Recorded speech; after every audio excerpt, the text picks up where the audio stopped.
মায়ের কাছে এসেই মায়ের কাছে আবদার করে বসলাম, হঠাৎ পায়েস খাবো। কি জানি পায়েসটা তো সচরাচর হয় না, তো হঠাৎ মনে হলো একটু পায়েস খেতে ইচ্ছা করছে। মাকে বলেছি, পরের দিন সকালে উঠে দেখছি মা পায়েস রান্নার জন্য সব প্রস্তুতি করে ফেলেছে। তো এই যে আগে চালটাকে একটু সেদ্ধ করে নিয়েছে, কারণ দুধে তো চালটা বেশি খুব একটা সেদ্ধ হতে চায় না, সেই জন্য একটু জল দিয়ে ফুটিয়ে একটু নরম করে নিয়েছে। তারপর দুধ দিয়েছে, আর চিনিটা দেয়নি, বাতাসা দিয়ে করেছে। আমি বলেছিলাম গুড়ের করতে, কিন্তু গুড় তো এই সময় খুব একটা পাওয়া যায় না, সেই জন্য বাতাসা দিয়েই করেছে। আর মিছরি দিয়েছিল, যদিও চিনির থেকে মিছরি বাতাসাটা একটু বেশি উপকারী। আর তারপর দিয়ে দিচ্ছে এখানে একটু আমুল দুধ। আমুল দুধ তো জানোই, মানে এর স্বাদ মানে একদমই অনবদ্য, অন্য রকম। যাতেই দেবে মিষ্টি জিনিসের তার স্বাদ দ্বিগুণ হয়ে যায়।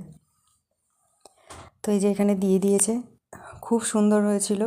আমি তো মানে সারাদিন ধরে একটু একটু করে টেস্ট করতে করতে প্রায় শেষ করেই ফেলেছি। কম বেশি সবাই খেয়েছে, খুব ভালো হয়েছিল।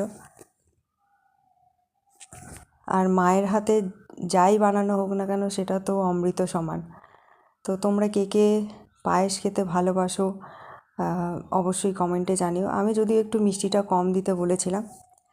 তো এই যে আমার খুব ভালো লেগেছে। ততক্ষণের জন্য ভালো থেকো, সুস্থ থেকো, টাটা।